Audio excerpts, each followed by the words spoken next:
জন্ম কর্ম ধন জন গর্বে মত্ত হইয়া বুলিল দুর্বাস্য বল দুর্বুধ কৌরবয়ার তফাতে রইল জান্ত করি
বহু কদমায়ে যেন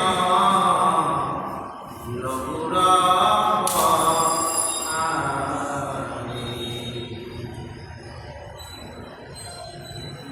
যুদ্ধ প্রবন্ধে সাজিলে তদুগুণে কৃষ্ণ আজ বৈরবতে গৌরব করণে পৃথিবাঙ্গ ভূমিকান্ত করিতা সম্পাক মইয়াকি হইল একা দণ্ড ভাঙ্গি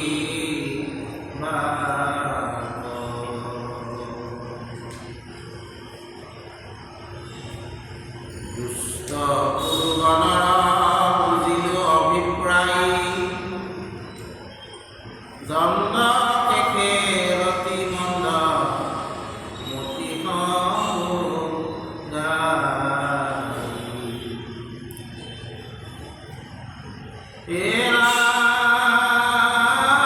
মহামানী বুলি গর্ব করে আপনার কিঞ্চিতে কুমানু নখা মরা দিলে মোরা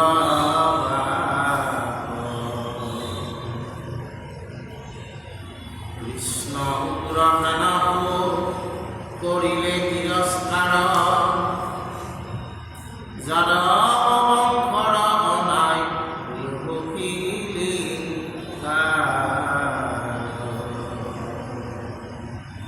বাপসকল আৰু ব্যক্তিসকল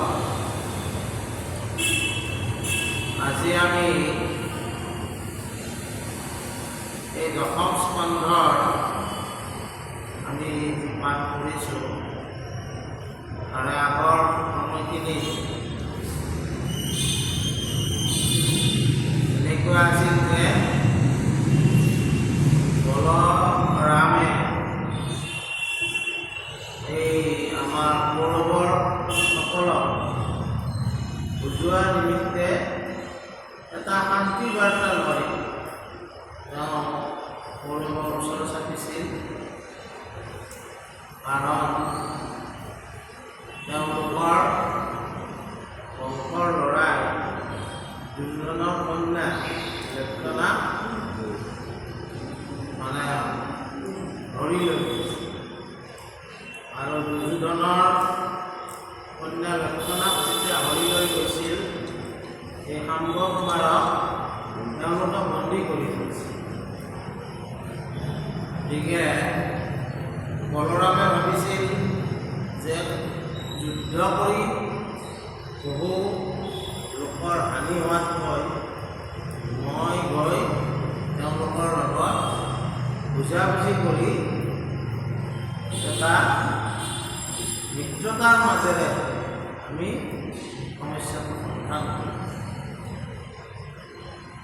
আহি নগৰৰ বাহিৰত থাকি কথাটো উদ্ধৱক লগত লৈ আহিছিল। উদ্ধৱে যাই কথাটো ক'লে যে তেওঁলোকে দুৰ্ভাগ্য বুলি বোলে আমি কোনোপধ্যে ইয়াক এৰি নিদিওঁ। আৰু তেওঁলোকে কি বুলি ভাবিছে যে আমাৰ কাৰণে আমি আচলতে এই জম্বুদ্বীপৰ অধিপতি, আমি দিয়াৰ কাৰণেহে তেওঁলোকে ৰাজ্য ভোগ কৰি আছে। নানান ধৰণৰ দুৰ্ভাগ্য ভুলিলে আৰু এই দুৰ্ভাগ্য ভোলাৰ পিছত মানে আমাৰ বলৰামৰ খং উঠিল। কেনেকুৱা কথা কৈছে যে কেতিয়াবা আমাৰ কি হয়, আমাৰ যদি ধন জন বল পৰাক্ৰম বেছি থাকে তেতিয়া আমি নিজে অন্ধ হৈ পৰোঁ।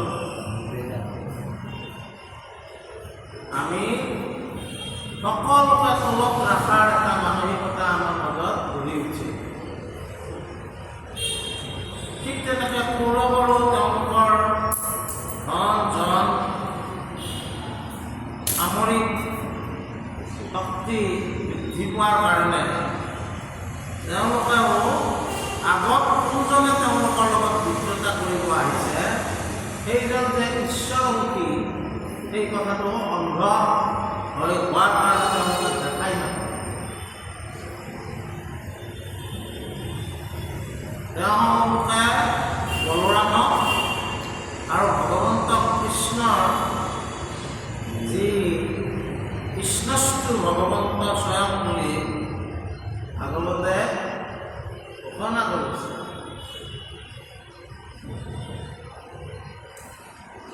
আৰু সেই কৃষ্ণই হ'ল ব্ৰহ্ম, জগতৰ অনন্ত কোটি ব্ৰহ্মাণ্ডৰ অধিকাৰী। যিটো বংশ বা যিটো ৰাজশক্তিত ভগৱন্ত কৃষ্ণ নিজে আছে, এই কৌৰৱৰ এই মানে মিছা অহংকাৰৰ গৰ্বৰ কাৰণে তেওঁলোকে সেই কথাটো দেখা নাপালে আৰু নাপোৱাৰ কাৰণে তেওঁলোকে কৃষ্ণৰ বংশটোক লৈয়ে যি যি দুৰ্ভাগ্য প্ৰয়োগ কৰিছে। যে আমিও সাৱধানে থাকিব লাগে যে আমাৰ কিবা কাৰণত যদি ঈশ্বৰে কাৰোবাক কৃপা কৰিছে, কাৰোবাৰ কিবা টকা পইচা বৃদ্ধি হৈছে, বল শক্তি বৃদ্ধি হৈছে, যাতে এই বৃদ্ধিৰ জৰিয়তে কি কৰিব লাগে, জগতৰ কল্যাণৰ বাবে তেওঁ কাম কৰিব লাগে। আপোনাক ঈশ্বৰে যদি কৃপা কৰিছে, আপুনি সেই কৃপাৰ মানে সহায়েৰে আপুনি জগতৰ কল্যাণৰ বাবে কাম কৰক। আৰু যদি ভগৱন্তই কৃপা কৰোঁতে আপুনি অন্ধ হৈ পৰে, তেতিয়াহ'লে কিন্তু আপোনাৰ অকল্যাণ হোৱাটো খাটা, অকল্যাণ হোৱাটো খাটা। গতিকে ঈশ্বৰে তোমালোকক কৃপা কৰিছে কৌৰৱৰ বংশটো, কিন্তু তোমালোকে ঈশ্বৰকে বুঢ়া আঙুলি যেতিয়া দেখুৱাব ওলাইছা যে তোমালোকৰ অকল্যাণ নহয় কথা। গতিকে বলোৰামে মাজে মাজে এনেকৈ ভাবিছে যে মই আহিলোঁ তেওঁলোকক লগত বুজাবুজি কৰিবলৈ, মিত্ৰতাৰ মাজেৰে সমস্যা সমাধান কৰিবলৈ। এওঁলোকে মিত্ৰতাৰ পৰিৱৰ্তে শত্ৰুতাটোহে আঁকোৱালি ল'লে। এই বলোৰামে ভাবিছে কি যে অবাতে যোৱা পশু, আমি যদি গৰু পুহিছোঁ, আমি কেতিয়াবা গৰুটোক চিঠু পাতেদি যাব যাওঁ, সেইটো পাতেদি নাযায় নহয়। গতিকে গৰখীয়া হাতত এডাল কি থাকে? লৰু। এই লৰু বাঢ়িলে তাক চিধা কৰি দিব লাগে। ঠিক তেনেকৈ তাৰমানে বলোৰামেও ভাবিছে যে এই সিহঁতৰো যিহেতু পশুমতী হৈছে, পশুমতী মানে কি? মূঢ়মতী।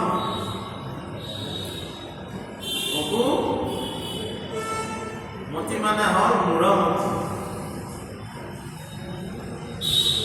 গতিকে ইহঁতক ঠিক কৰিব লাগিলে ইহঁতৰ ভাষাই দিয়ে, ইহঁতক কথা ক'ব লাগে। ভুলেদি ভুল নাপায়। গতিকে বলোৰামে ভাবিছিল যে মই প্ৰীতি বাক্য, প্ৰীতি মৰম স্নেহৰ মাজেদি আমি সমস্যা সমাধান কৰোঁ। তেওঁলোকে মৰমৰ বাক্য একো বুজি নাপায়।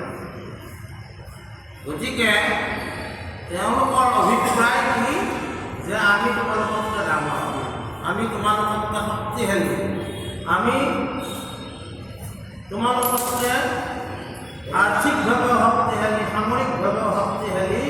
গতিকে তোমালোকৰ কথাত আমি কেতিয়াও নাযাওঁ।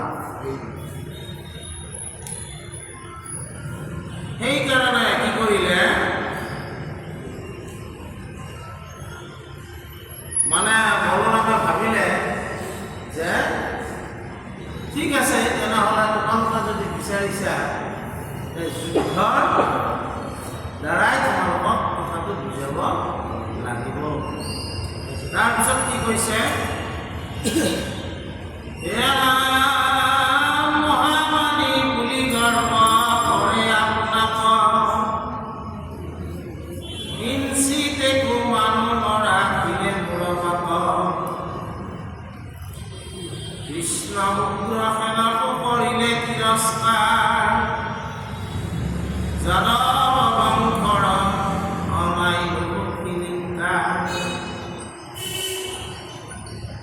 লীলাৰু বাস্য যত সমান যায়, শুনি ভাল বুলি বন্ত মোৰ কৃষ্ণ ভাই,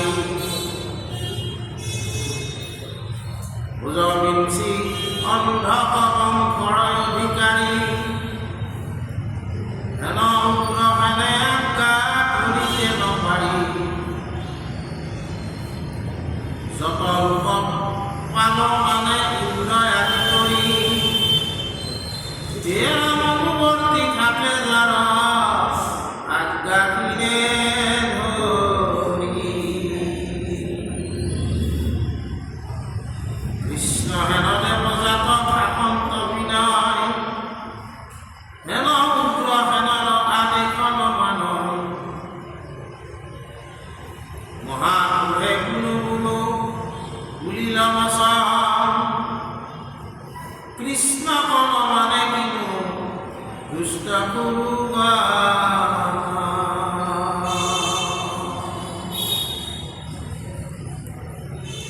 বলোৰামে বুজিলে কি তেওঁলোকে তাৰমানে যুদ্ধকে বাঞ্ছা কৰিছে। ঠিক আছে, তাৰমানে কি হয়,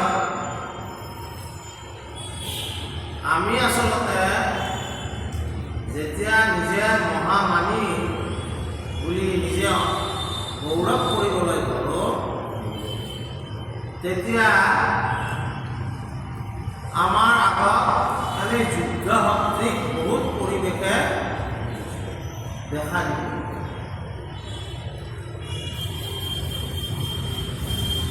অলপ অলপ কথাতে আপোনাৰ সন্মান যোৱা যেন অনুভৱ হ'ব। মই আজি ইমান কথা জানো, মোৰ আগত আহি তেওঁ কথা ক'ব আছে। এই বস্তুবিলাক তাৰমানে মানুহৰ মনত ক্ৰিয়া হয়। কিন্তু এটা কথা,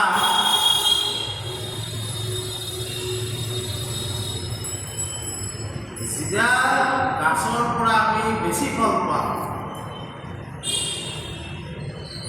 সেই গাছডাল কি হয়, ফলৰ ভিৰত তলত লাগি নামি আহে, এই মূলটো তল কৰি থাকে আৰু ফল নোপোৱা, ফল চল কম আছে, একো নাই, পিঠিয়া হৈ থাকে। আমাৰো জীৱনত অৱস্থাবিলাক তেনেকুৱা হয়। ফলদায়ক যিজন ব্যক্তিৰ কথা সিদ্ধান্ত ফলদায়ক হয়, তেওঁ সদায় সমাজত নম্ৰ হৈ থাকে। আৰু যিজন ব্যক্তিৰ কথা ফলদায়ক নহয়, তেওঁ সদায় মূৰটো ওপৰ কৰি থাকে, তেওঁক কোনেও ক'ব নোৱাৰে। যে আমি চেষ্টা কৰিব লাগে কোনডাল গাছ হোৱা, ফল দিয়া গাছ হোৱা। এওঁলোক মানে কি হ'ল, ফল দিয়া গাছ হোৱা ইচ্ছা নকৰে, মূৰটো ওপৰ কৰি আছে, ফল চল নাই। গতিকে তাৰপিছত মানে কি, এওঁ বলোৰামে এনেকৈ ভাবি আছে যে মই এওঁলোকৰ লগত আলোচনা কৰিব আহি যাদৱ বংশৰ অপজধা আহি,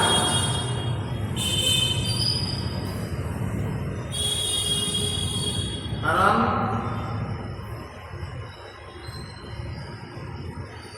দুষ্টৰ লগত সদায় দুৰ্বাসনাই দেখা দিয়ে।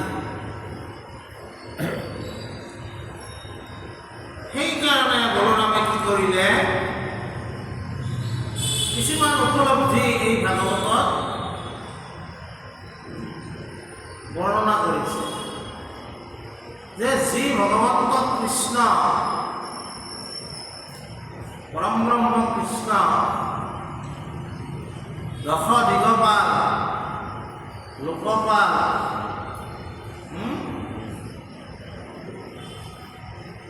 একাদশ ৰুদ্ৰ, দ্বাদশ আদিত্য, এই সকলোবিলাক অষ্টবসু, এই সমস্তবিলাক ভগৱন্তৰ ইংগিততে চলি আছে। সকলোবিলাকে ঈশ্বৰকে মানি চলি আছে।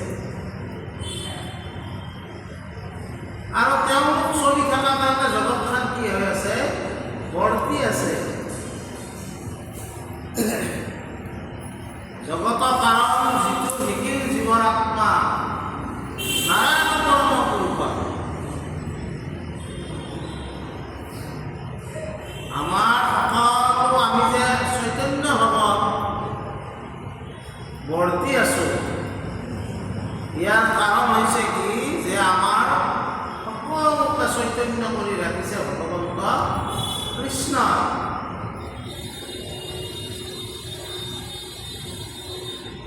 আমি যে প্ৰাৰ্থনা কৰোঁ, ব্ৰহ্মাই আদি কৰি জীৱ জগত ৰাম ৰাম ৰাম ৰাম ৰাম, মায়া সজ্জা মাজে আশ্ৰয় কুমতি জানি, তুমিহে চৈতন্য সনাতন ৰাম ৰাম ৰাম ৰাম ৰাম, আমি অচেতন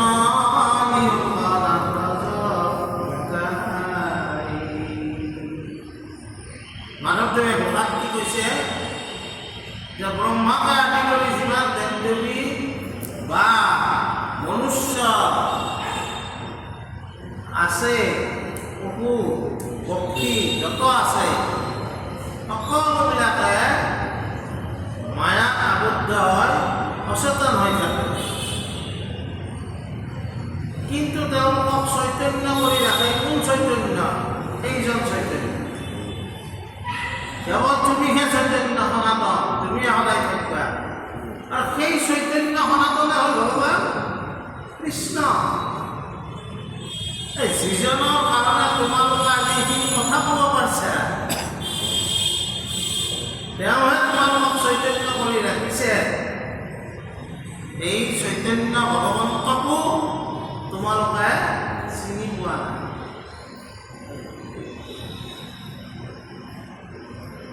তোমালোকে চিনি পোৱা নাই। চকু আমাৰ আছে,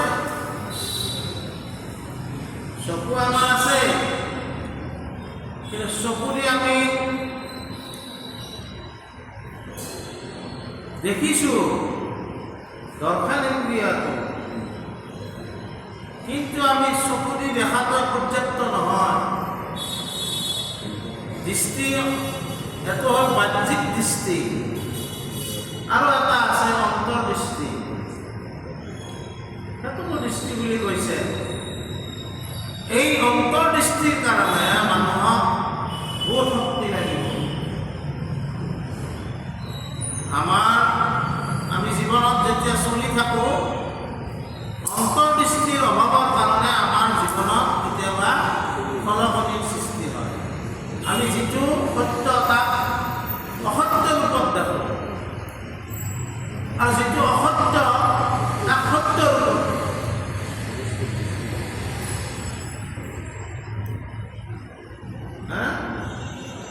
যুগলত গাইছে নহয়, কৈতৱ অসত্য জান ভাল কৰি, ভজিও হৰিক কৈতৱ এৰি।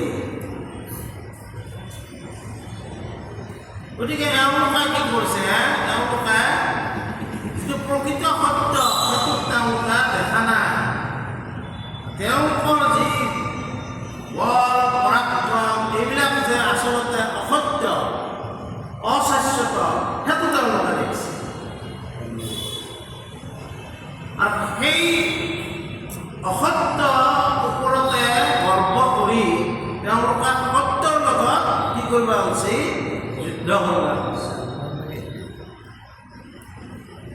আৰু সেইকাৰণে বলোৰামে এই কথাবিলাক উপলব্ধি কৰিছে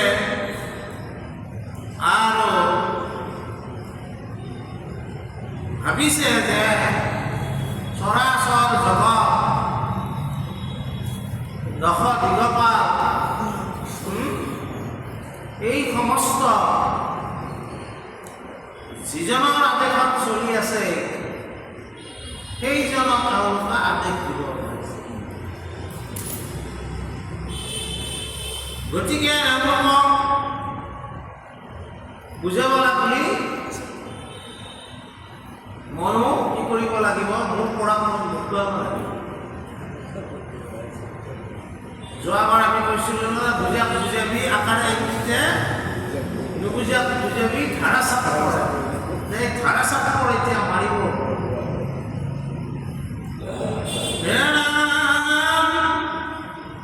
মহাক্ৰোধে কোনো বলো বুলিলা বচন, কৃষ্ণ মন মানে কিনো দুষ্ট কুৰুবান। উধৰ্মা সভাত যিটো পুৰে সতি কৰি, পুৰ কৰো পাৰিজাত বেজাৰ পাৰি। যাৰ বলে স্বৰ্গ সুখ গুঞ্জে যদুগণে, হেন কি কৃষ্ণ অযোগ্য নহি সিংহাসনে। যাৰ দুই চৰণ কমল লক্ষ্য কৰি, উপাধিহা অন্ত লক্ষ্মী দুঃখ ঈশ্বৰী। হেন লক্ষ্মী পতিক কৌৰৱে বোলে ধিক, কৃষ্ণ যোগ্য নহি কন্ত ৰাজন গতিক। যাৰ পদ পংকজৰ ধূলাক আদৰি, ধৰে লোক পালে মুকুটৰ ঊৰ্ধ্ব কৰি। হে ৰাম গংগাকো পবিত্ৰ কৰি আছে যিটো ধূলি, ব্ৰহ্ম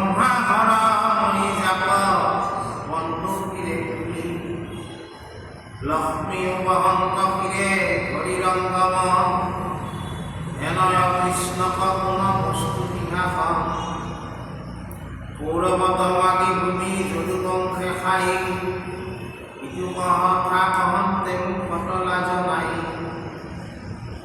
বিঞ্চি বংশ পালে কুৰু বংশ ভৈল হীৰা ই কি দুষ্ট বাক্য সহে কাহাৰ শৰীৰ কিনো আশ্চৰ্য অসহ্যৰ হেন জাল গুৰু বংশে হইলে কহে মনে মাতোৱাল আপোনাক বিৰজেন দেখি পদ্যপ্ৰিয়ে আঙুলিয়ে পৃথিৱীক কোনোটাইমে চাবে যি কোনো আপুনি তাক পাৰে দণ্ডিবাক দুষ্ট নিষ্ঠুৰ বাণী কেনে কোনে সহে তাক এতেকে বিহু তুৰ্য নৰপায় চিত্ৰ কৰিব পৃথিৱী আজি কৌৰৱৰ জিত।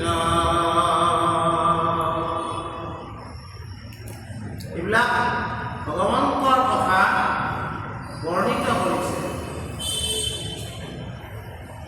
কি কথা? এই ভাগৱত হ'ল ভগৱন্তৰ কথা বৰ্ণনা কৰা এখন গ্ৰন্থ। ইয়াত কিছুমান ঘটনাৰ আলম্বই ঈশ্বৰৰ কথা বৰ্ণনা কৰিছে। ভগৱন্তৰ কি কথা কৈছে যে তেওঁ কোনখন সভাত থাকে, কৃষ্ণৰ যিখন সভা সেইখন সভা সুধৰ্ম সভা বুলি কৈছে।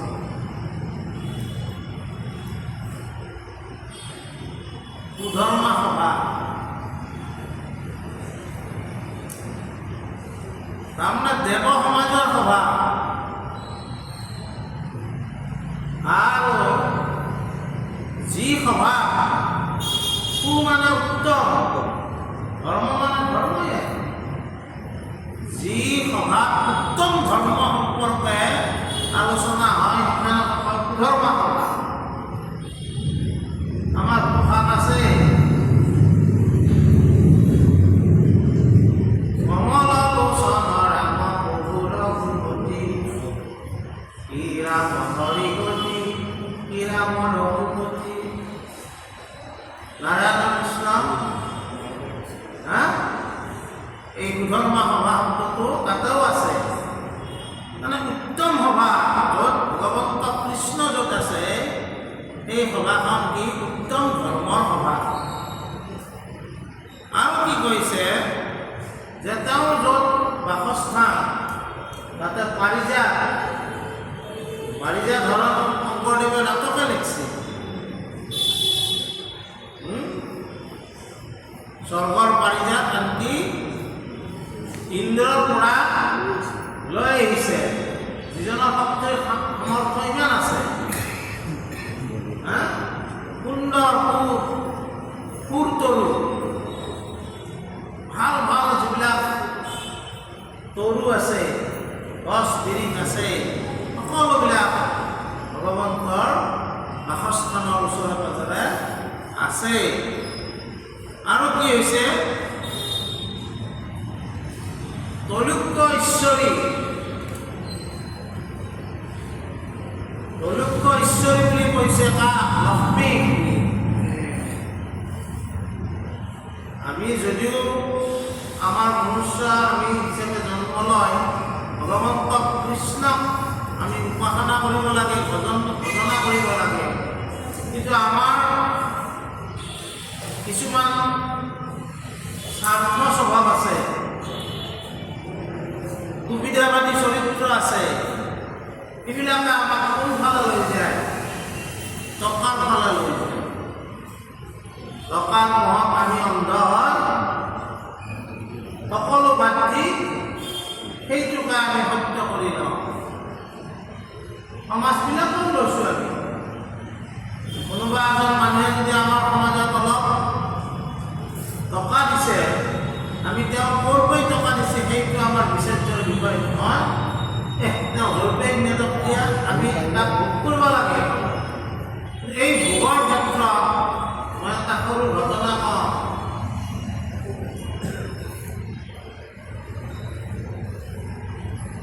এদিনাখন এজন সন্যাসী মাগি খায় এঘৰ মানুহৰ ঘৰত আলহী হ'ল বুজানা আৰু যিহেতু সন্ন্যাসী মানুহ তেওঁ গৃহস্থৰ ভিতৰততো নোসোমাব উপায় নাপায় কি কৰিলা তেওঁলোকৰ এটা কালীৰ মন্দিৰ আছে কালী মন্দিৰৰ বাৰান্দাতে তেওঁক থাকিব দিলে আৰু ৰাতি তেওঁলোকে এটা সিধে দিছে তেওঁ ৰান্ধি খালা ৰাতিপুৱাই গৃহস্থই উঠি চাই যে সন্ন্যাসী নাই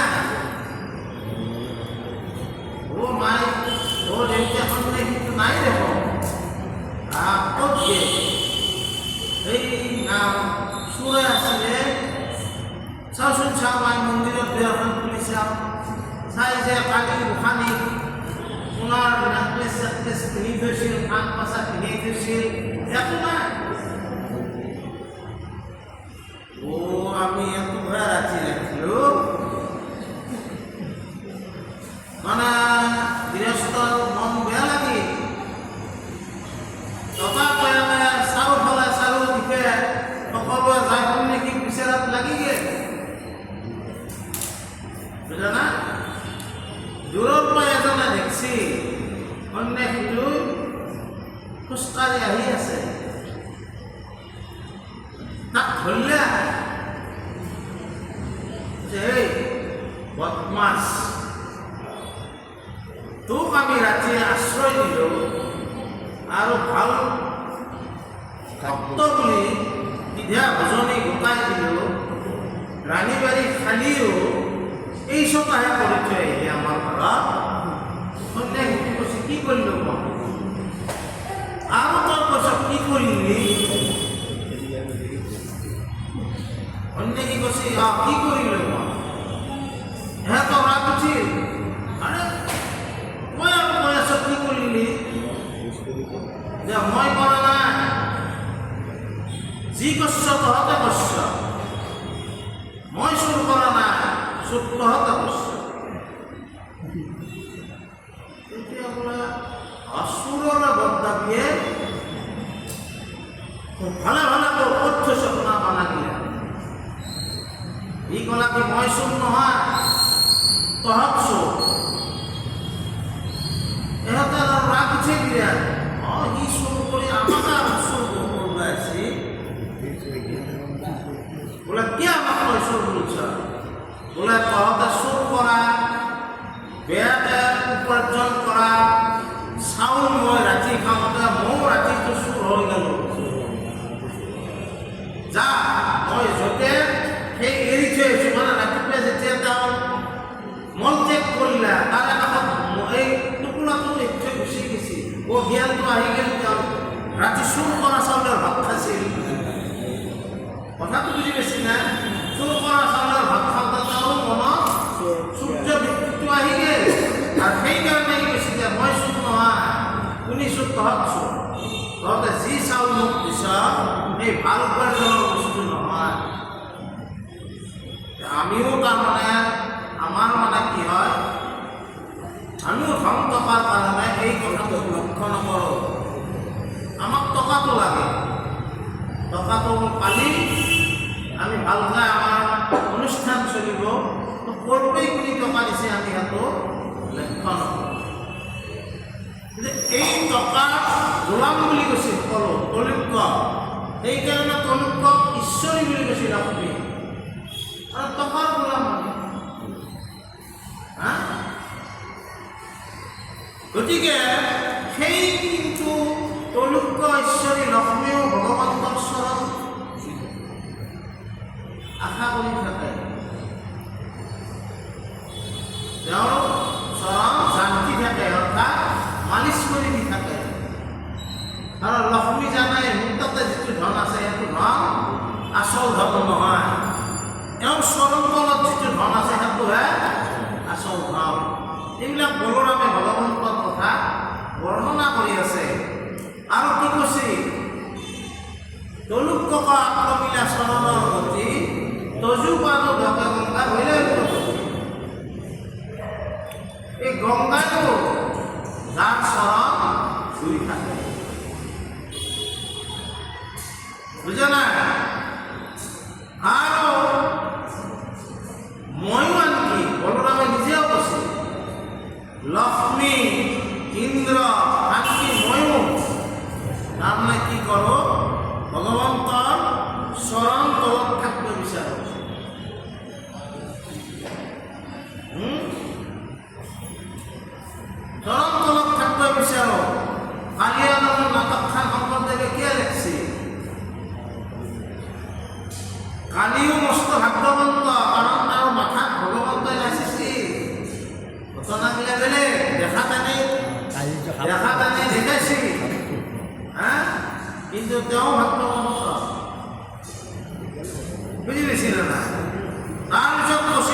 ৰাজ্য দৰকাৰ আছে।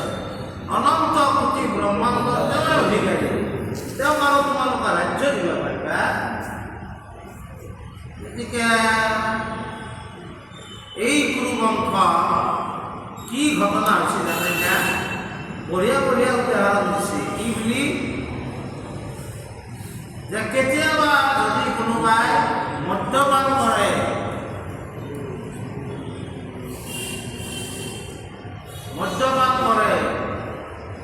তেতিয়া তেওঁ কি হয়? পৃথিৱীৰ ৰাজা নহয়, আমাৰ কয় নহয় ৰাতি ৰাজা বুলি। তেওঁ তাৰমানে তেওঁৰ আঙুলিৰ ঠাৰতে গোটাই পৃথিৱী ঘূৰি আছে। কোন প্ৰধানমন্ত্ৰী, কোন ৰাষ্ট্ৰপতি, ক'ৰ ইন্সপেক্টৰ, ক'ৰ কি ডিচি, মই কাৰো কথা নুশুনো। কাৰণ মই এতিয়া যি ৰস খাইছোঁ সেই ৰসে মোক সকলোতকৈ ওপৰত থৈ দিছে। এহেঁতেও এনেকৈ মধ্যাৰ দ্বাৰা দিছে। মদ মানে অহংকাৰযুক্তটো মই, বুজা নাই? আমাক ঠাকুৰ এটাই ফকৰা মাতছি কেনেকৈ যে ভকত হ'ব লাগে, কেনেকৈ হ'ব লাগিব যে বামুণে নাখায় গায়, ভকতে নামানাই ভাই, বৈষ্ণৱে নাখায় মদ, এই তিনি নাপায় পৰম পদ। কি কৰক এইদিনে? বামুণক গাই খাবা দিলে, বৈষ্ণৱক মদ খাবা দিলে, আৰু ভকতক ভায়কক মাৰিব দিলে। কি ঘটনা গেলে? নাৰায়ণ দাস ঠাকুৰে বোলে যে কি মাতা হৈছে? বোলে যি মাতছো সেই ভাঙি দিয়া যা। ফকৰা যোজনা সকলো আমি বুজি নাপাওঁ নহয়। তাৰমানে বামুণে উপদে বেদ, বেদ মানে জ্ঞান। বামুণে খোৱা বস্তুটো কি? জ্ঞান। ব্ৰাহ্মণ হ'ব লাগে, তেওঁ জ্ঞান আহৰণ কৰিব লাগে। খোৱা মানে আহৰণ কৰা। আৰু ভকতে নামানে ভাই, ভাই এতিয়া ভাই আমাৰ চাৰিওফালে ঘূৰি আছে। আমাৰ ভাই হ'ল কি কি? ছয় ঋতু, কাম, ক্ৰোধ, লোভ, মোহ, মদ, মাৎসৰ্য। এই ভাইকেইটাক মাৰিব লাগিব আমি যদি ভক্তি কৰিব লগা হয়। আৰু বৈষ্ণৱ হ'ব লাগিলে, বিষ্ণু জ্ঞান পাব লাগিলে তেতিয়া কি কৰিব লাগিব? অহংকাৰটো খাই খাব লাগিব। অহংকাৰটো আমি খাব লাগিব, তেতিয়াহে আমি বিষ্ণু জ্ঞান লাভ কৰিব পাৰিম। শংকৰদেৱ, মাধৱদেৱ দুজনা গুৰুই নিজৰ অহংকাৰ খাই পেলাইছে। সেইকাৰণে প্ৰত্যেক কথাতে কহয় মাধৱ দাস, কৃষ্ণ কিংকৰ তেওঁলোকে উপাধি কৰি লৈছে। তেওঁলোকে উপাধি কৰি লৈছে কি? যে কৃষ্ণৰ দাস। তেওঁলোকে কৃষ্ণ কথা জানা বুলি তেওঁলোকে ক'তো প্ৰকাশ কৰা নাই। গতিকে এই মত ইহঁতে তাৰমানে অহংকাৰটোৰ কাৰণে ইহঁতে মদ খোৱা মানুহ যেনেকৈ গোটাই পৃথিৱীখন তেওঁ বুলিয়ে ভাবে, ইহঁতক ভাবছি। গতিকে এই নিষ্ঠুৰ বাক্যবিলাক বুলছি। পুৰা পাৰি চাটুকা নিষ্ঠুৰ বাক্য বোলে সৰ্বকাল। পুৰা ৰাগিত মানে নিষ্ঠুৰ বাক্য বোলে আপুনি আগত কৰিছে, একো কথা নাই, জিতি কৈ দিব। আৰু সেইকাৰণে ভদ্ৰ লোকে সদায় পুৰা পাৰি লোকৰ পৰা অলপ আঁতৰত থাকে। অনাহক দুখবিলাক নিজে ল'ব লাগিব। যে বলোৰামৰ ক্ষেত্ৰই হ'ল, বলোৰামেও অনাহক দুখটো এই কৌৰৱৰ কাষত আহি ল'ব লগা হ'ল। গতিকে এতিয়া কি কৰিছে? এইবাৰ যেহেতু ভগৱন্তৰ অৱতাৰ কি কাৰণত হয় দুষ্ট দমন শান্তক পালন ধৰ্ম স্থাপন অধৰ্ম নাশন যেহেতু মই ঈশ্বৰৰ লগতে আহিছোঁ অনন্ত হেৰু গতিকে ভগৱন্তৰ লগত যেহেতু মই আহিছোঁ ইহঁতক মই আমাৰ ঈশ্বৰীয় ৰূপৰ যিটো কথা সেই স্বৰূপটো অলপ দেখা এই বুলি কি কৰিছে হে ৰাম এই বুলি হলি ৰামে মহাক্ৰোধ কৰি থিয় হৈল পচন্দ লাগল বাণ ধৰি তিনি ভুৱন জানত হিমাক বুলি মহাকাল ৰুদ্ৰ আঁকি হৈল পূজা তুলি ঘৰৰ মূলত নিয়া লাগল ভেজাই বিদাৰী হস্তিনাপুৰক আনিবে লাগাই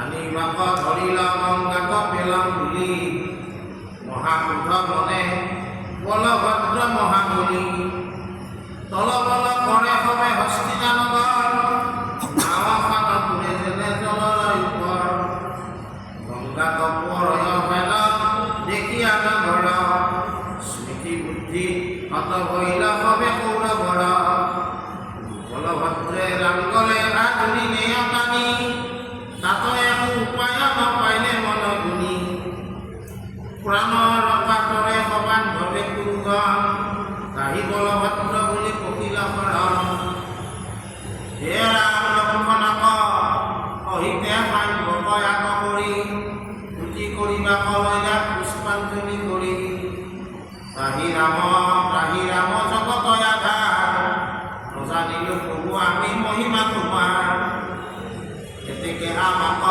প্ৰভু সমীপে যোৱাই সৃষ্টি স্থিতি বিনাশৰ বৰা মহামূৰমতি আমি বুদ্ধি সদায় সৃষ্টি স্থিতি বিনাশৰ যুনিকে ঈশ্বৰ নিজাশ্ৰয় দেৱ নাহি তোমাক অপৰ তোমাৰ একে ক্ৰিয়া বস্তু সমস্তে ভুৱন লীলাময় দেৱে তুমি কহে বেদ